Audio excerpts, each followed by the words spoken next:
네, 지금부터 제26차 정책조정회의를 시작하겠습니다. 예, 오늘은 2020년을 마감하는 마지막 정책조정회의입니다.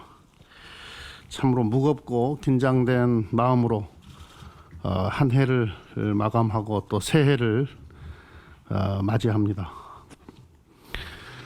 먼저 오늘도 이 코로나를 극복하기 위해 생활 방역에 분투하고 계신 국민 여러분께 감사와 깊은 위로의 말씀을 드립니다. 특히 2월부터 최일선에서 코로나와 사투를 벌이고 있는 우리 의료진과 방역 당국자 분들의 노고와 헌신에 국민의 한 사람으로서 깊은 감사의 말씀을 드립니다. 언론인 여러분들께서도 올 한 해 수고 많으셨습니다. 2020년은 전환의 진통 속에서 빛과 어둠이 교차한 격동의 한 해였습니다. 1월 20일에 국내 첫 코로나 확진자가 나왔을 때만 해도 코로나로 인한 고통이 이렇게 길어질 것이라고는 누구도 예상하지 못했습니다. 올해 우리 경제가 원래 예상했던 성장률이 2.3%였는데 IMF 외환위기 이후 두 번째로 역성장을 했습니다. 코로나로 인해 국민들께서 겪은 고통이 그만큼 넓고 깊다는 의미입니다.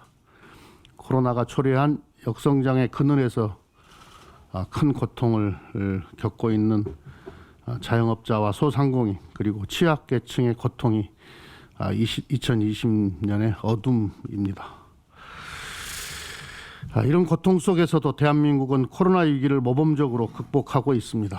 전 국민의 연대와 협력을 통한 모범적 방역으로 선도국가 도약의 기틀을 만든 것은 코로나 위기 속에서 발견한 2020년의 빛입니다.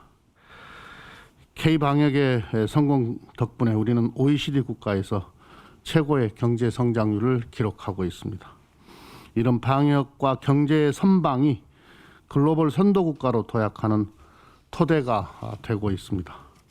저희 더불어민주당은 집권당의 무한 책임을 가지고 이 코로나 위기 상황을 국난으로 규정하고 전시태세에 준하는 비상한 각오로 국정에 임했습니다. 올해 4차례 추경을 편성하고 67조 원을 투입했습니다. 헌정 사상 처음으로 전 국민들께 재난지원금을 지급한 바도 있습니다.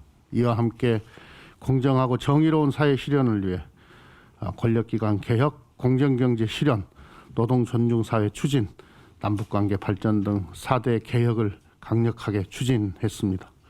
첫 논의 이후 24년 만에 공수처법 통과, 40년 만에 공정거래법 전면 개정, 32년 만에 지방자치법 개정, ILO 가입 30년 만에 기본협약에 맞춘 노동관계법 개정 등 87년 민주화 이후 가장 많은 개혁 입법을 통과시켜서 공정하고 정의로운 사회개혁의 기반을 마련했습니다. 저희 더불어민주당은 새해에도 코로나 국난을 극복하고 민생과 경제를 회복하기 위해 전력을 다하겠습니다. 코로나와의 전쟁에서 단 한순간도 방심하지 않고 국민의 생명과 안전을 지켜내겠습니다. 3차 맞춤형 피해 지원 대책은 1월에 신속하게 집행되도록 철저하게 점검하겠습니다. 경제를 빠르게 회복시키고 선도형 경제로의 전환을 견인하겠습니다. 한국판 뉴딜의 성공을 위해 법적, 제도적 기반을 마련하고 경제 혁신을 촉진하는 입법에도 속도를 내겠습니다. 더불어민주당은 코로나 위기 극복과 개혁의 길에서 언제나 우리 국민들과 함께 하겠습니다.